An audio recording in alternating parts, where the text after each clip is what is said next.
Olá, amigos, irmãos, estou aqui novamente para comentarmos sobre o livro Caminho, Verdade e Vida, capítulo 8, Jesus veio.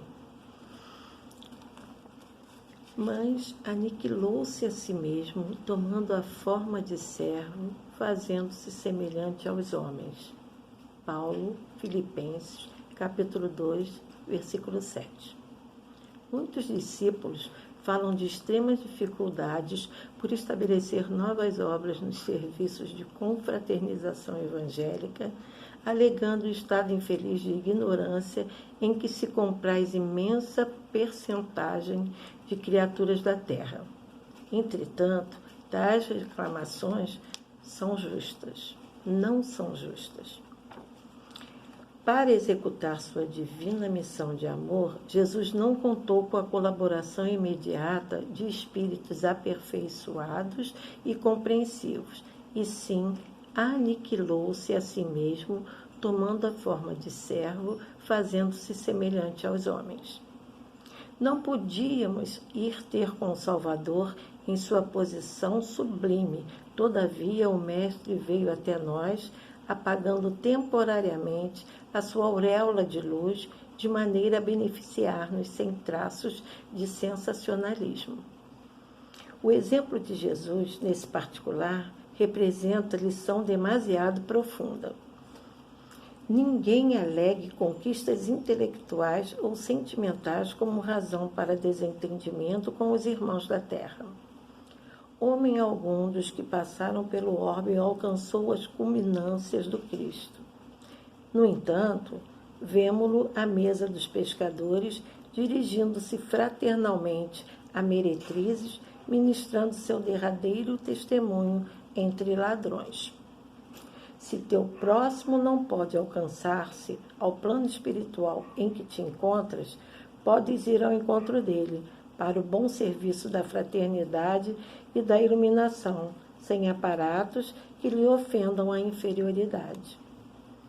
Recorda a demonstração do Mestre Divino. Para vir a nós, aniquilou a si próprio, ingressando no mundo como filho sem berço e ausentando-se do trabalho glorioso como servo crucificado. Então, meus irmãos, ele está querendo nos dizer aqui que Jesus, por um tempo, temporariamente, ele deixou as esferas de pureza, de beleza, de seres angelicais para chegar até nós. Ele precisou abrir mão de tudo que ele tinha, abriu mão de toda a potencialidade para servir a terra de forma simples, para poder chegar até nós. Então, ele precisou tomar forma de servo. Por quê? Porque se não fosse assim, não teríamos condições nem capacidade de alcançarmos tamanha dimensão. Entre outras palavras, ele se rebaixou para se igualar aos homens.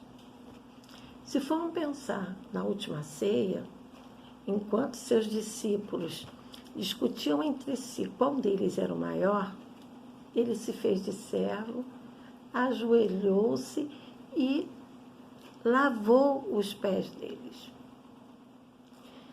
Ele foi criticado, ele foi humilhado por partilhar fraternidade com meretrizes, com fariseus, com ladrões, com pescadores, pessoas de menos cultura, iletradas. Então ele quis mostrar que não temos que nos prender à vaidade, ao orgulho, e sim em servir. Cristo veio provar que podemos servir não importando a posição que temos, seja ela social, seja ela intelectual, seja ela profissional. Ele servia sem esperar nenhum reconhecimento. Ele nem queria aplausos. Por que ele escolheu Paulo, Pedro, Tiago, Bartolomeu, né? Os discípulos dele? Por que ele escolheu eles?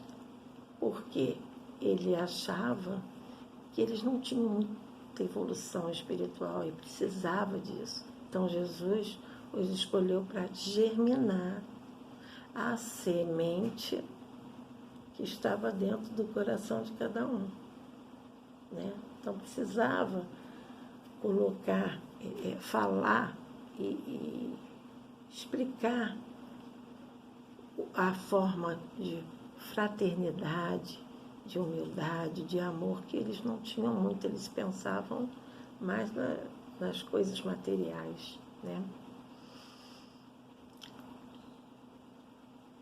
Cristo se fez pequeno, se fez servo, ele aniquilou-se para mostrar a dimensão da luz e do amor.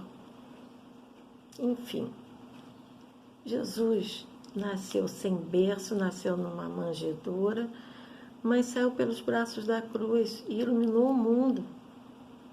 Hoje mesmo, eu recebi uma reportagem enviada pelo nosso irmão Alexandre, em que judeus, cristãos, muçulmanos estavam orando juntos pelo fim da pandemia. Olhem que progresso espiritual. Mas é preciso que nós tenhamos um embate, que ainda estamos nesse patamar, de que tenhamos que ter um embate na vida para poder pensar diferente, né? Então, meus amigos, eu peço que a gente precisa se questionar se estamos trabalhando no exemplo de Cristo, porque é isso que Ele quer. Ele quis vir na Terra para plantar o amor, a fraternidade, a humanidade, a humildade, e isso é o que nós estamos precisando, servir ao próximo, sem olhar a quem, não importa. Às vezes um aperto de mão, um olhar, né? É tudo uma pessoa. Às vezes ela não está precisando de dinheiro, ela às vezes não precisa de alimento, mas ela precisa de uma palavra, de um olhar. Então, sejamos mais fraternos. Muito obrigada. Fiquem em paz.